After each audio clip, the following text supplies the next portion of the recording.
ተኝተህ አትደር ያለው የትግራይ ህዝብ በሚያስመስል መልኩ ዛሬም በመቀለ ከተማም ሁለት የተለያዩ ቦታዎች ላይ የሰው አልባ አውሮፕላን የድሮን ጥቃት መፈጸሙ ይፋ ሆኗል። ይህን ተከትሎም በርካቶች ጥያቄ ያነሳሉ።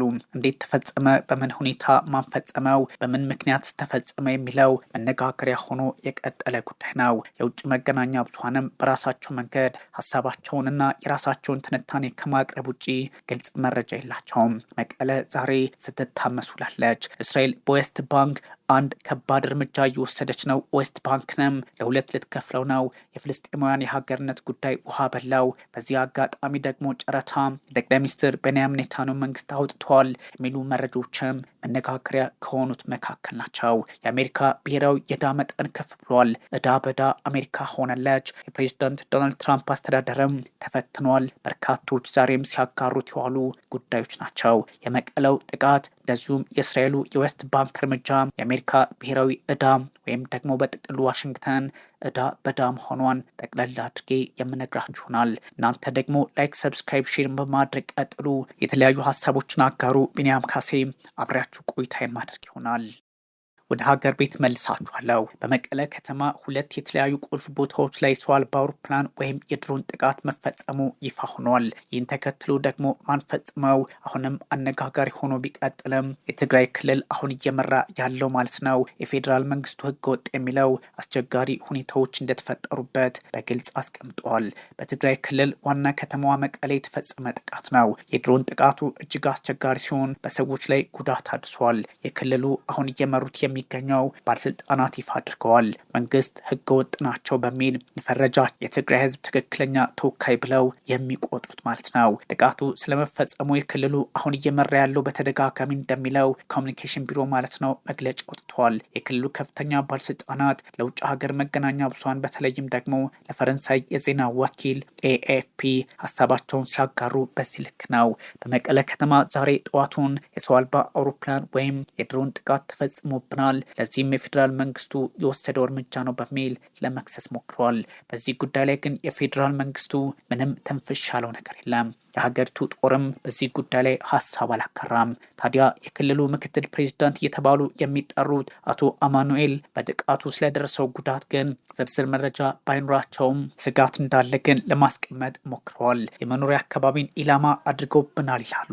በከተማ ውስጥ የድሮን ጥቃት ተፈጸመ፣ ደግሞም ንጹሐን ኢላማ ውስጥ ሆነዋል በሚል ሀሳብ ለማጋራት ቢሞክሩም በየትኛውም አካል ይህ ጉዳይ ተፈጽሟል የሚል መረጃ እስከሌለ ድረስ ሀሳቡን በተለየ አቅጣጫ ማየት አስፈላጊ አድርገዋል። ያም ሆነ ይህ ግን የትግራይ ህዝብ ዛሬም ሰቆቃ ውስጥ መሆኑን መታዘብ ግን አስገዳጅ ሆኗል። ምናልባትም የአፍሪካ ቀንድ ፖለቲካ ተለዋዋጭነት የፈጠረው ጦስ ነው ለማለት አሁን እድሉ ቢኖርም ግን ከአፍሪካ ቀንድ ተሻግሮ ዓለም አቀፋዊ የሆነ መምጣቱ ወትሮንም ቢሆን አንዳንድ ኃይላት የኢትዮጵያን የውስጥ ፖለቲካ ለመረጋጋት ይፈልጋሉና እሱ ላይ እሳቱን እያሰፉ መላው ሀገሪቱን ሊያምሱት ይችላሉ የሚለው ውሃ እያነሳ የመጣ ጉዳይ ሆኗል። በዚህኛው አጋጣሚ ደግሞ እንደ ግብጽ ያሉ ሀገራት የተለያዩ የፖለቲካ ትርክቶቻቸውን ለማስፈጸም ኢትዮጵያን ይጠቀሙባታል። የተለያዩ ኃይላትንም በዚህ ልክ ህዝቡ እንዳይረጋጋ በማድረግ አሉታዊ ዕድል ይፈጥራሉ በሚል ተንታኞች ፖለቲካዊ ስጋታቸውን ያስቀምጣሉ። የትግራይን ህዝብ እጣ ፋንታ ለመወሰን የሚሞክሩ የውጭ ኃይላት በተለይም ደግሞ በፖለቲካው መንገድ አክቲቪስት ወይም የአንቂነት ስራ እንሰራለን የሚሉ ዛሬም ሰበር ዜና በሚል ህዝቡ እየሞተ እነሱ ግን የተለያዩ የማህበራዊ ሚዲያ ሀብትን ማጋበሻ ምንጭ እንዳደረጉት በስፋት ይነገራል። ለዚህ ደግሞ የትግራይ ህዝብ ዛሬም ሰቆቃ መሆኑ ግን መንግስትም የኢትዮጵያ ማለት ነው ይረዳዋል። የክልሉ መንግስት ቢረዳም የራሳቸው ጉዳይ ያላቸው ይመስላል በሚል ሀሳቦችን የሚያጋሩ ቁጥራቸው አያሌ ነው። በጥቃቱ ስላደረሰው ጉዳት እስካሁን ዝርዝር መረጃ ባይኖርም ፈተናዎች ዛሬም እየጨመሩ መሄዳቸውን ግን ለመታዘብ አያዳግትም ተብሏል። አሁን ክልሉን እየመራ የሚገኘው ኮሚኒኬሽን ቢሮ ሐሙስ ጠዋት ላይ ማለት ነው ነሐሴ 14 2018 አንድ መረጃ አጋርቷል። እኩለ ቀን ላይ መግለጫ ሲያወጣም በመቀሌ ከተማ የተለያዩ አካባቢዎች የድሮን ጥቃት ተፈጽሞብኛል አለ። ከ13 ሰዎች በላይ ጉዳት ደርሶባቸዋል። ለጥቃቱ ደግሞ የፌዴራል መንግስቱ ኃላፊነቱን ይወስዳል በሚል ለመክሰስ ሞክረዋል። መንግስት ግን በጉዳዩ ላይ ያለው ነገር የለም። በመከረኛው ባይደር ሆስፒታል የድንገተኛ ክፍል አስተባባሪም በዚህ ጉዳይ ላይ ሀሳብ መስጠታቸውን የፈረንሳዩ ኤኤፍፒ አስነብቧል። ብርሃኑ ኃይለማርያም በድሮን ጥቃቱ ጉዳት የደረሰባቸው 13 ሰዎች ወደ ሆስፒታሉ ሄደዋል ብለዋል። 3 ሰዎች ደግሞ ከባድ ጉዳት የደረሰባቸው መሆኑን ለኤኤፍፒ በይፋ አስቀምጠዋል። ይህ ሁኔታ እጅግ አስቸጋሪ፣ የኢትዮጵያን ፖለቲካ ከጫፍ እስከ ጫፍ የሚያናጋ፣ አፍሪካ ቀንድን በራሱ የተለየ አቅጣጫ ውስጥ የሚያስገባ ነው ይባላል። ያም ሆኖ ግን እንደነ ግብፅና መሰል ሀገራት ያሉ በኢትዮጵያ ሕዝብ ሰቆቃና መከራ የራሳቸውን ፖለቲካ ለመስራት ይፈልጋሉና ይህን ጉዳይ በዚህኛው በራሳቸው መንገድ ልክ አድርገው ሊወስዱት ይችላሉ ተብሏል። ከመንግስት ኮሚኒኬሽን እንዲሁም ከመከላከያ በኢሜይልና በስልክ ምላሽ ለማግኘት ያደረግነውን ጥቃት አልተሳካም በሚል ቢቢሲ ቢዘግብም በተለያዩ አጋጣሚዎች ደግሞ የውጭ መገናኛ ብዙኃን የኢትዮጵያን ትርምስ ይፈልጋሉ ከሚል አንጻርም እየተቀዳ መጥተዋል። አሁን ትልቁና የማይካደው ነገር የትግራይ ህዝብ ከመቼውም ጊዜ በላይ ሰቆቃ ውስጥ ነው። ወትሮንም የተለያዩ አጋጣሚዎችን በመጠቀም የውጭ ኃይሎች ኢትዮጵያ ውስጥ ይገባሉና አሁንም በትግራይ ህዝብ ሰቆቃ የራሳቸውን ፖለቲካ ለመስራት የሚሰሩ እጅጉን ቁጥራቸው የበዛ ነው ይባላል። የፌዴራል መንግስቱና መከላከያ ሰራዊቱ የሀገሪቱ ጦር ኢትዮጵያ በክልሉ ተፈጸመ ስለተባለው የሰው አልባ የድሮን ጥቃት እስካሁን ወይም ይህን ዜና እስካጠናቀርንበት ሰዓት ድረስ ያለው አንዳች ጉዳይ የለም። በተለያየ የፖለቲካ ሂደት ደግሞ አስቸጋሪ ሁኔታ ውስጥ ያለው አፍሪካ ቀንድ ዛሬም ከአስመራ እስከ ጅቡቲ ውጥረቶች አሉና ይህን ፈታኝ ጊዜ እንዴት ማለፍ ይቻላል በሚለው ላይ ከመምከር ይልቅ ውጥረቱን በራስ መንገድ እያዩ መቀጠልን የፈለጉ አሉና አሁንም መከራው ለአፍሪካ በጥቅሉ ለመላው ዓለም እንደሚሆን ሳይታለም የተፈታ ነው ተብለዋል። ጥቃቱ በደረሰበት አካባቢ አንዳንድ ሰዎችን ለማነጋገር የሞከሩ መገናኛ ብዙሃን አሉ። ለምሳሌ ቢቢሲ ከልጆቻችን ጋር ቁጭ ብለን ጥቃቱ ተፈጸመ፣ ድሮን መጣና ደበደበ የሚሉ ብዙዎች ናቸው። ቤታቸውም የፈራረሰ እንዳሉ በይፋ ተቀምጧል። እንዲህ አይነቶቹ ጉዳይ ታዲያ ለህዝብ ማን ያስብ የሚል ጥያቄም እንዲነሳ ያደርጋል። እዛ ጋር ሶፋ ላይ ቁጭ ብያለሁ አሉ። አንድ እናት ናቸው ያሉት። ሴት ልጄ ደግሞ እዚያ ደጅ ነበረች አለች። አንደኛዋ ልጄ ደግሞ በሌላኛው ክፍል ውስጥ ኮርኒስ ላዩ ላይ ተደርምሶበት ነበረ። እኛ ምንም የለንም፣ የምታያቸው ክፍሎች በሙሉ ፈርሰዋል፣ ኮርኒሱን ፈራረሰ፣ እናም ያለንበትን ሁኔታ የሚመለከት ጠፋ በሚል ሀሳብ ይሰጣሉ።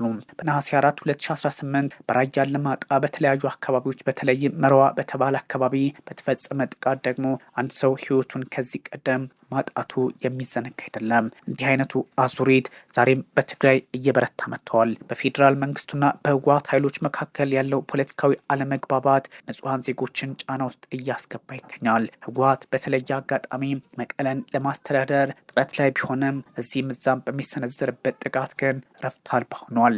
ያው ግን ህወሓት እንደ ህወሓት ሳይሆን ህዝቡ እንደ ህዝብ ተፈተነ፣ የሚበላው አጣ፣ የሚጠብቀው አጣ የብዙዎች ሀሳብ እየሆነ ቀጥለዋል። በእርግጥም ጉዳዩ እንዲረግብ የማይፈልጉ ኃይላት አሁንም ሁኔታዎችን ማባባስ ይሞክራሉ። በማህበራዊ ሚዲያ ጉዳዩን ማጋጋል የሚፈልጉ የህዝቡን ሰቆቃ ወርደው የማይረዱ ከዛ ውጭም ደግሞ የውጭ ኃይሎች ገብተው የኢትዮጵያን ፖለቲካ የሚያናጉበትን አውድ እየፈጠሩ መሆኑን መረዳት ለምን ሲሳናቸዋል? ጉዳያችን ሊሆን የሚገባ ነው። ግን ደግሞ የመቀለው ጥቃት ብቻ አይደለም። አሁን በተለያዩ የሀገሪቱ ክፍሎች የተፈጠሩ ጫናዎች፣ ውጭ ኃይሎች እጅ ጣልቃ ገብነት አብሮ የሚመዘገብ እየሆነ መምጣቱ ከአፍሪካ ቀንድ ፖለቲካ ትርምስ ጋር አብሮ ሲታይ ሁኔታው እዚህም እዛም የረገጠ ሊሆን ይችላል። ወደ ተመልካቾቻችን ወደ ውጭ ዜና በተለይም ደግሞ ወደ መካከለኛው ምስራቅ ወስዳችኋለሁ። እስራኤል ዌስት ባንክን ለሁለት የሚከፍለውን ሰፈራ ለመገንባት ጨረታ መውጣቷ መገናኛ ብዙሃንን እያነጋገረ የሚገኝ ጉዳይ ሆኗል። የፍልስጤምን የሀገርነት ጉዳይ ጫና ውስጥ የሚያስገባ ነው። የሁለት ሀገራት መፍትሄ ቱ ስቴት ሶሉሽን ቱ ኤስኤስን እንደዚሁ ገደል የሚከት ነው ተብሏል። የፍልስጤም በሀገርነት የተመሰረተበትን ማንኛውም እድል ለማጥፋት የእስራኤል መንግስት እየሞከረ ነው በሚል ጥያቄ ይነሳበታል። በወረራ የተያዘው ዌስት ባንክ ስትራቴጂክ አካል በሆነው ስፍራ ላይ 1200 ቤቶች ለመገንባት ጨረታ መውጣቱ እጅጉን አስቸጋሪ ያደርግባቸዋል ለፍልስጤማውያን እየተባለ ይገኛል። በምስራቅ ኢየሩሳሌም የሚገኘው ኤሪያ ኢዋን ተብሎ በሚጠራው ቦታ ላይ ግንባታ ለመካሄድ የተያዘው እቅድ ለረዥም ጊዜ በዓለም አቀፍ ተቋማት በመንግስታቱ ድርጅት ጭምር እውቅና ሳይሰጠው እንዲያውም እስራኤልን ሲያስወግዛት የቆየ ጉዳይ ሆኗል። በዓለም አቀፍ ሕግ መሰረት የእስራኤል ሰፈራዎች ህገወጥ ናቸው ተብለው የሚወሰዱ ቢሆንም ጠቅላይ ሚኒስትር ቤንያሚን ኔታንያሁ የተለያዩ ታሪኮችን በማጣቀስ አካባቢውን ለመውሰድ እድሉን እየፈጠሩ ይገኛል። ዌስት ባንክን ለሁለት የሚከፍለውና ምስራቅ ኢየሩሳሌምን የሚነጥል በመሆኑ በእርግጥ ሙሉ በሙሉ ኢየሩሳሌምን ወደ እስራኤል እንደማጠቃለል የሚቆጠርባቸው ሆኗል። ብሪታንያ ጉዳዩን አውግዘዋለች። በተለይም የውጭ ጉዳይ ሚኒስትሯ ኤድ ሚሊባንድ ጨረታው መውጣቱ ተቀባይነት የሌለው አናክሰፕተብል እንዲሁም አውዳሚ ዴሞሊሽን ድርጊት ሲሉ ለመቃወም ሞክረዋል። እስራኤል በአስቸኳይ የኢ1 ወይም ደግሞ ኢዋን ኤሪያ የግንባታ እቅዷን እንዳትተገብረው ወይም እንድታቋርጥ የሰፈራ መስፋፋት በሙሉ እንድታቆምም ለንደን እየጠየቀች ይገኛል። የለንደን ጥያቄ ቢሆንም ቴልአቪቭ ግን ጆሮ ዳባ ልበስ እናንተ እነማን ናችሁ ማለቷን ቀጥላበታለች ተብሏል። እስራኤል በአውሮፓውያኑ 1967 በተደረገው የመካከለኛው ምስራቅ ጦርነት የ6 ቀናቱ ማለት ነው ግብፅን ያሸነፈችበት በዛ ሰዓት ዌስት ባንክና ምስራቅ ኢየሩሳሌምን ተቆጣጥራ ነበረ። ከዛም በኋላ 700,000 አይሁዶች እዛ አካባቢ እንዲኖሩ ተደርጓል። 160 የሚሆኑ ሴትልመንትስ ወይም ሰፈራዎችን እንደገነባችም ይነገራል። ታሪክ በዚህ ልክ ቢያስቀምጥም የመካከለኛው ምስራቅ ፖለቲካ መርገቢያ ባጣበት ሰዓት ዌስት ባንኮችም ዛሬ ሌላ ፈተና ገጥሟቸዋል። በጥቅሉ ኢየሩሳሌምን የመጠቅለል አካሄድ የእስራኤል ተደርጎ የሚወሰድ ሆኗል። በተለይም ደግሞ ሶስተኛውን ቤተ መቅደስ የመገንባት ማለትም አላክሳ መስጂድ ያለበትን ውጥን ጠቅላይ ሚኒስትር ቤንያሚን ኔታንያሁ ለማሳካት የሚሄዱበት ርቀትም ሊሆን ይችላል የሚል መረጃ መጋራቱን ቀጥለዋል። ጠቅላይ ሚኒስትር ቤንያሚን ኔታንያሁ ጥቅምት ላይ በሚደረገው ምርጫ አሸናፊ ለመሆን እንዲህ አይነት ጉዳዮችን ወደ ትግበራ ገብቶባቸዋል በሚልም ተቺዎቻቸው በእጅጉ ይሞግቷቸዋል። አይሁዶች ያሉባቸው ቦታዎች ወይም ደግሞ ሰፈራ የተገነባባቸው አካባቢዎች ፍልስጤማውያን ወደፊት እንደምትመሰረት ተስፋ የሚያደርጓትን አገር አካል እንደሆኑ የሚፈልጓቸው ናቸውና እጅግ አስቸጋሪ ነው። በእነዚህ ሰፈራዎች ደግሞ አቅራቢያ ላይ 3.3 ሚሊዮን ገደማ ፍልስጤማውያን የሚኖሩበት ነው። ዌስት ባንክ እንደማለት ነው። ዌስት ባንክን እና ጋዛን በጠቅላላው ፍልስጤምን ለሁለት ከፍላ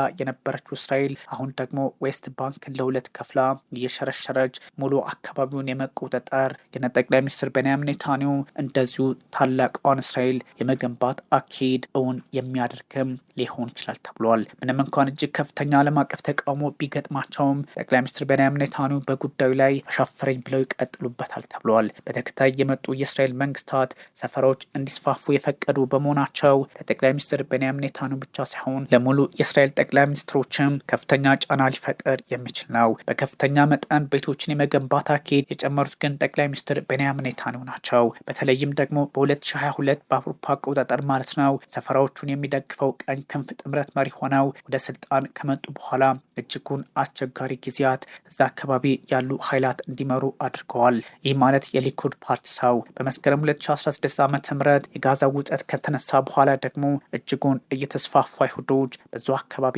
መቀጠላቸውን መረጃዎች ያሳያሉ።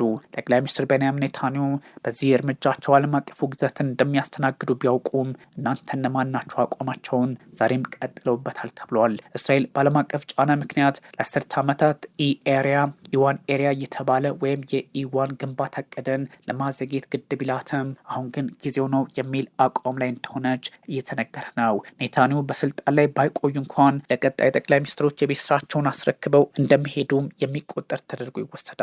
እቅዱ ዌስት ባንክን ይከፍላል። የሁለት ሀገርነት ተስፋን እጅጉን የሚቀንስ ነው። የእስራኤል አጋሮችና ፍልስጤማውያን በዚህ ልክም ደግሞ ይናገራሉ። አይደለም የሁለት ሀገራት መፍትሄ የዌስት ባንክ መቀጠልም እንደዚሁ ጥያቄ ውስጥ ይገባል። ከዚህ ቀደም እንደነገርኳችሁ ፍልስጤምን በጋዛና ዌስት ባንክ ከፍላ መሀል ላይ ያለችው እስራኤል አሁን ደግሞ ዌስት ባንክን ለሁለት ከፍላ የምትቀጥል ከሆነ 3 የፍልስጤም አካባቢዎች ይፈጠራሉ። 3ቱንም በተለያየ ፖለቲካ ልዩነት ውስጥ በማስገባት ለመቆጣጠር አዎንታዊ እድል ይፈጠርላታል ለቴልአቪቭ። ትክክለኛው የፖለቲካ አካሄድ ነው። የአሁኑ የእስራኤል ኃይል በተለይም መንግስት የፍልስጤምን የሀገርነት ጉዳይ እንዲጠፋ ለማድረግ ሲል ከ1 ዓመት በፊት ግንባታው እንዲጀመር መፍቀዱ የሚዘነጋ አይደለምና ኔታንያሁም ሆኑ ሌሎች ኃይሎች የሚሄዱባቸው እንቅስቃሴዎች ለዌስት ባንካውያን እጅግ ፈታኝ ይሆናል። በአካባቢው የሚኖሩ የፍልስጤም ሰዎችና የእስራኤል የሰላም ኃይሎች እቅዱን ለማስቆም ይጥራሉ። ለእስራኤል ፍርድ ቤት አቤቱታ እያቀረቡ እንደሚገኙም በይፋ ተቀምጠዋል። እስራኤል ውስጥ ሆነው እስራኤላዊ ዜግነት ያላቸው አይሁድም ሆነው ትክክለኛ አይሁድ የሆኑ ግን ደግሞ ኔታንያሁ ይህን አታድርጉኛ ሰላም ነው የምፈልገው በሚል ራሳቸውን ከደሙ ንጹህ አድርገው ገለል ያሉ እውነተኛ ሰዎችም እንዳሉ መረጃችን ልብ ይለዋል። የሀገሪቱ የቤት ልማት ሚኒስቴር እንዲህ እንዲገነባው አጽድቀውታል። ከጸደቁት 3401 ቤቶች ውስጥ ደግሞ የ1234ቱ ግንባታ ለማስጀመር ጨረታ መውጣቱ ይፋ ሆኗል። እቅዱ ይፋ ሲሆን በርካታ ፖለቲከኞች ሀሳባቸውን አጋርተዋል። አክራሪ ብሔርተኛና ሰፋሪ ናቸው የሚባሉት የፋይናንስ ሚኒስትሩ በዝለል ስሞትሪች የፍልስጤም ሀሳብ እየጠፋ ነው ሲሉ አቋማቸውን በይፋ አስቀምጠዋል። ራይ ዊንት ይባላሉ።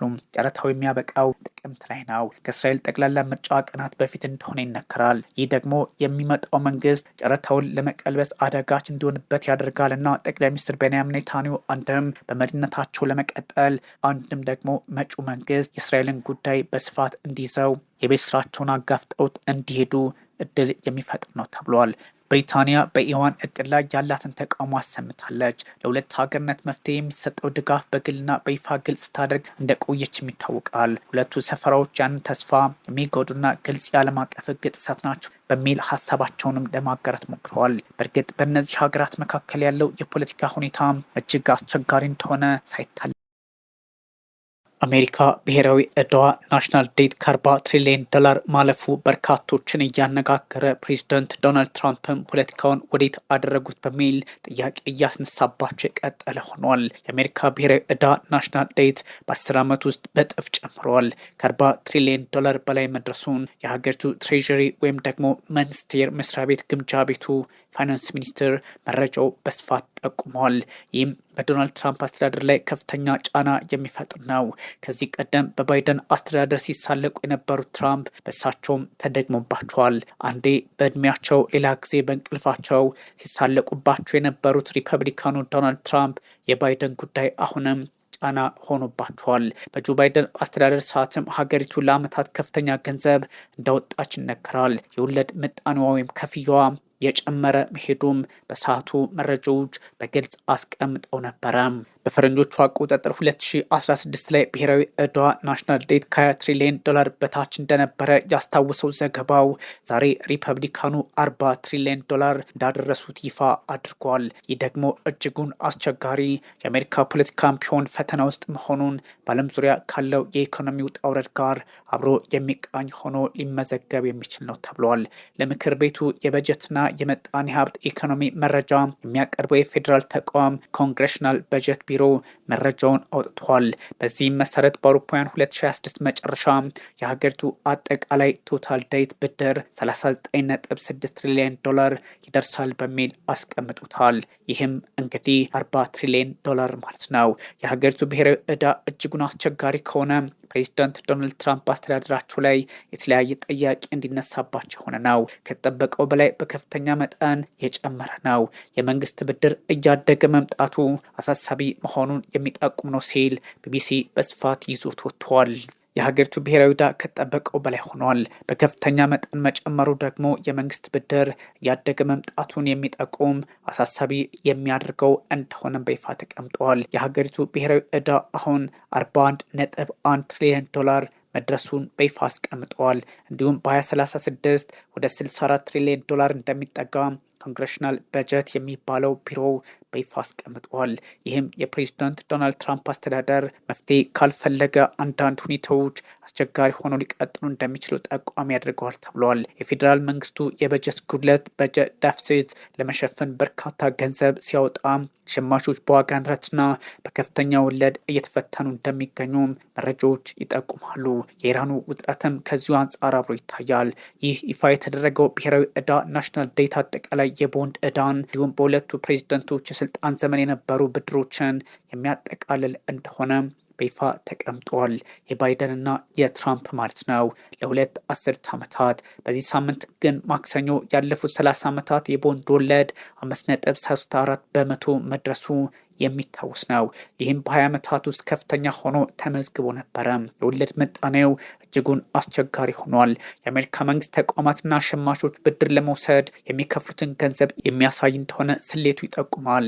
የመኖሪያ ቤት፣ የመኪና እንዲሁም ክሬዲት ካርድ ክፍያ ላይ ጫና የሚያሳድር በመሆኑ ለበርካታ ስደተኞችም እንደዚሁ አደጋ ይዞ ሊመጣባቸው የሚችል ነው።